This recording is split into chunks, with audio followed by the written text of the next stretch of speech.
السلام عليكم ورحمة الله وبركاته. دمان أصحابتي ku xiran YouTube channel-kayga soo dhawaada. Saaci waanta ku soo aragteen waxaa maanta inaan ka hadlo muhiimadda ay leedahay fikirka, yani inaan fikirno muhiimadda ay leedahay waa maxay fikirku iyo faa'iidooyinka ay laga dhaxlo fikirka iyo faa'iidada darrada ay leedahay qofku haddaanu sameyn fikir inuu fikiro fikirkiisa wanaajiyo oo isbedel ula san la iman waxaan ognahay muhiimadda ay leedahay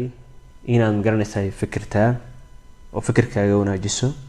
fikirku sidiisaba ma aha shay fudud waa halka go'aamisa dhammaan dhacdooyinka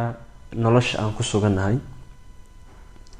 waa isha ay ka soo burqadaan samaha iyo xumaha waa halka haddii laga warhayn waayo bahdilaysa qiimaha iyo qaayaha noloshu leedahay haddii laga shaqeeyana bilaysa quruxda nolosha isbedelna sidiisa ma dhaco mana yimaado haddaan la bedelin fikirka oo aan laga soo shaqeyn weligaa isma bedelaysid isbedelna ma imaanayo ilaa adigu aad isbedesho oo bedesho xaaladda aad ku sugan tahay ilaahay subxaanahu wa tacaala qur-aankiisa wuxuu inoogu sheegay ina allaha laa yuqayiru maa biqowmin xataa yuqayiru maa bianfusihim jawigu sidiisa ayuu ahaanayaa nolosha waxba iskama bedelayaan qofkuna sidiisa ayuu sii ahaanayaa haddaan fikirkiisa la bedelin oo uusan isagu isbedelin faa'iidooyinka fikirka wanaagsan faa'iidooyinka laga dhaxlo ay leedahay waxa uu abuuraa shakhsiyad wanaagsan waxa uu nolosha ka dhigaa mid dhammaystiran oo micno buuxda u sameynaysa nolosha waxa uu kordhiyaa waxtarka iyo wax soo saarka qofka haddaa rabto inuu koro wax soo saarkaaga qofeed oo nolosha kuu sameyso micno buuxa ay kugu fadhido waxaad runtii iska hagaajinaysaa oo keliya waxa weeye fikirkaaga sida u fikiraysid nolosha waxa ay ku xiran tahay hadba sida u fikiraysid haddaad u fikirto dhanka xun ee xumaha ee nolosha markastaba aad ka filato wax xun aad nolosha aad ka filato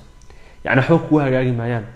laakiin markaad nolosha ka filato dhanka wanaagsan wax walba aad qabato ama caqabad kaaga timaado ama xun kaaga yimaadaanin waxaad mar walba rajaynaysaa dhanka wanaagsan baad ka fiirinaysaa waxaad raadinaysaa sida ay suurtagal ku tahay waxaad jeexaysaa waddo cusub oo ay noloshaada u noqotaa mid ay ku noolaato barwaaqo iyo baraaro marka haddaan rabno inaan nolol noocaasi ku noolaalno waa inaan fikirnaa sida aan u noolnahay waa inaan fikirnaa yani sida aan u fikirayno fikirka khaldanna haddaan u nimaano fikirka khaldan horta wuxuu nagu hogaaminaya waxa weeye qanaaco darro anagii waa isku magaranaysaa qanci weynaba oo ma ku qanci weyno xaaladda aan ku suganna dabci xun nagu hogaamiyaa wuxuu nagu hogaamiyaa nolol bilaa ujeedo ah waxaa naga dhammaanaya ama naga dhimanaya ujeedadii nolosha waayo fikir ma fikiraynaba marka xadiiska nabiga calayhi salaatu wasalaam leeyahay maynan fikirayn marka inaan fikirnaa aada ayay muhiim inoogu tahay sidoo kale waxaan ka dhexlaynaa nolol bilaa ujeedo ah niyad xumo qamuunyo iyo walwal inaan ka qoomeyno nolosheenii aan soo marnay noloshii hore waa soo martay wax walba oo dhacay waxay ku noqon doonaanin xasuus ayay ku noqon doonaan laakiin waa inaad ka fikirtaa waxa aad ku sugan tahay maanta berri ma ogid waxaa noqon doonta laakiin fursadda iyo jaaniska haysataa waa maanta ka fikir maanta wax qabso maanta ma garanaysaa wax allaala waxa aad rabto inaad berri noqotid maanta qabso nolosha qofka waxa